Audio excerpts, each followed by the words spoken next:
and Oddworld.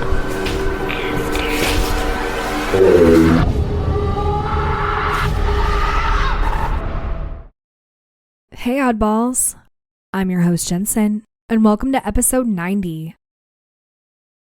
So I'm just going to jump right into this today and say happy birthday to you March 20th babies. We're going to learn a little bit about you, so here we go. Happy birthday. Those born on this day possess such a wealth of attributes that it is difficult to identify a specific quality as a defining characteristic. But underlying their perceptiveness, tenacity, imagination, and idealism is their great sensitivity, a gift that can have both negative and positive consequences for March 20th people.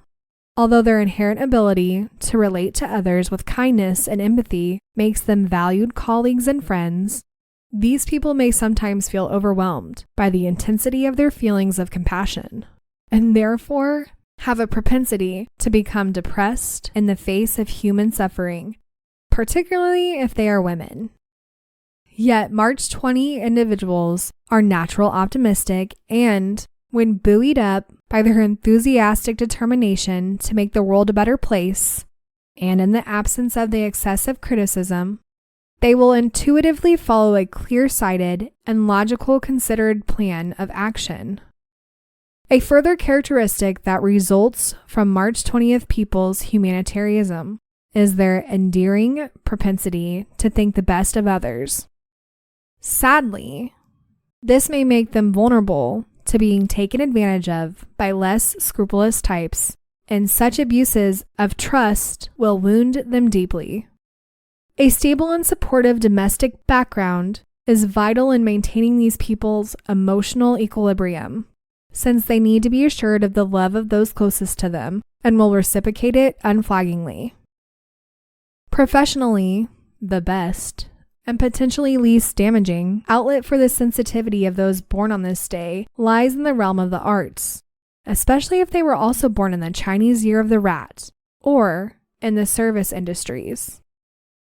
Their virtues are multi-talented, positive, compassionate. Their vices are hypersensitive, vulnerable, indecisive. Damn, that one was in the very back of my book. I had to pry that open and really hold it open to read that. Nonetheless, happy birthday, you March 20th babies, and let's go ahead and move on to stories. This comes from _Lady Kryptonite on Reddit.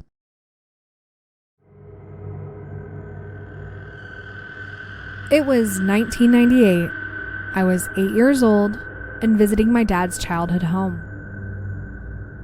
The town where he grew up was so small that you could drive through it within 10 minutes. I still remember the smell of the steak from the mom and pop owned restaurant, the sweet cookies from the bakery, and even the cigarette smoke from the hair salon that my grandma used to run out of her basement from 15 years earlier. The house had to have been built in the early 1900s. The floors creaked, and there were vines all over the front of the house that my dad wanted to get rid of, but my grandma liked the way that they looked. Gave her privacy, she said. My brothers slept in my dad's old room, which was primarily blue. I remember the Chicago sports team posters on the wall, edges torn and frayed from the time and the occasional water damage. Out of the 2 remaining rooms, I chose my grandmother's linen room, and my parents took the spare bedroom downstairs. I remember the room being frilly. White frilly curtains matched the white lace comforter on the bed, her sewing machine in the far right corner, in front of the window where she would watch my dad play in the backyard. My dad playfully whispered, "That's the haunted room." My dad was, and still is, a jokester. I remembered scrunching my nose at him and putting my suitcase on the floor in front of the bed. Little did I know, he wasn't kidding. That night I remember falling asleep easily. My biggest worry was that I would wake up in a puddle from my 4-year-old sister who shared a bed with me. I remember waking up in the middle of the night and looking around. Everything was dark, except for the dim light that came from the bathroom down the hallway. The shadows from the sewing machine hit the wall and looked like little boxcars. I turned over to face the left side of the room, and that's when I saw her. At first, I thought it was my mom. A silhouette of a woman was standing in the doorway of the room. She was wearing a white dress. My mom didn't wear dresses, not even a nightgown. She had long, fine hair. My mom had the typical fluffy 90s do haircut at her shoulders. I quickly realized this wasn't my mom, and panic set in. She was all white. Skin, hair, dress, everything. I remember she had a subtle glow about her. She was leaning on the doorframe, watching us sleep. Her head was tilted to the side, resting in her right hand that was supported by her elbow against the frame. I wasn't scared. She was terrifying, but comforting at the same time. It was like she was watching her own children sleeping, lovingly. I remember closing my eyes and praying she wouldn't come near me. She never did. The next morning, I went to the kitchen where my grandma was already awake, making us breakfast. Waffles with several different types of syrups, and a huge bowl of assorted fruit. I didn't talk or eat much for the majority of breakfast, and my dad definitely took notice. After a few minutes of coaxing, I finally told him what I saw. He immediately looked at my grandma and said, "Ha! I told you." Ooh, this one hits so good in so many different ways. Only because, yeah, that's creepy, but also, not, because this spirit obviously wasn't trying to hurt this person, but it hits good because it's kind of funny how the dad is, telling his mom, I told you there was something in that room. And that is just oh, I don't know.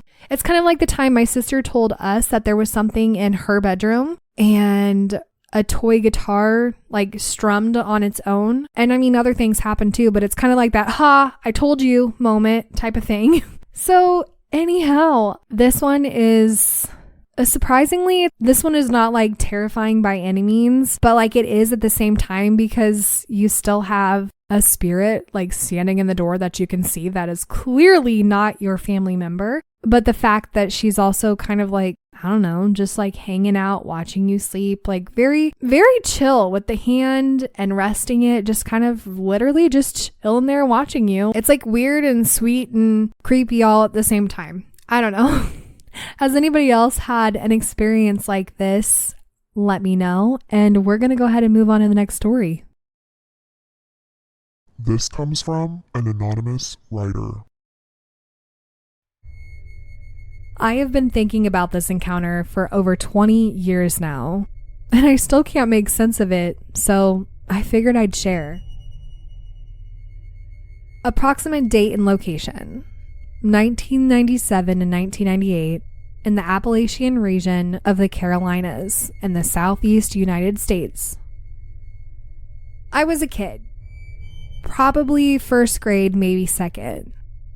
I was sitting on the couch in our old trailer with my backpack on.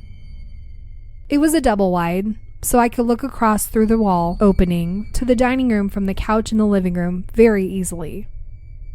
It was a small space, so this wasn't far away at all.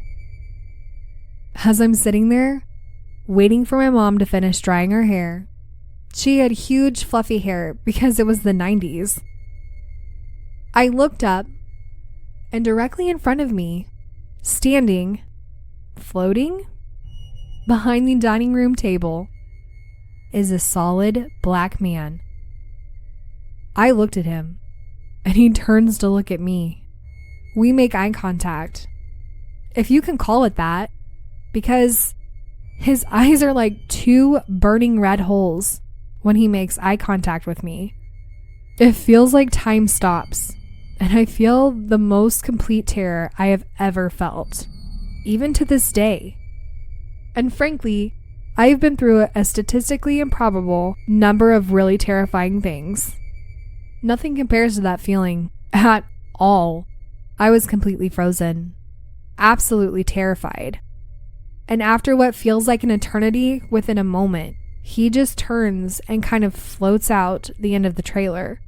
As soon as it ends and he's gone, I immediately jump up and run screaming to my mother. What just happened?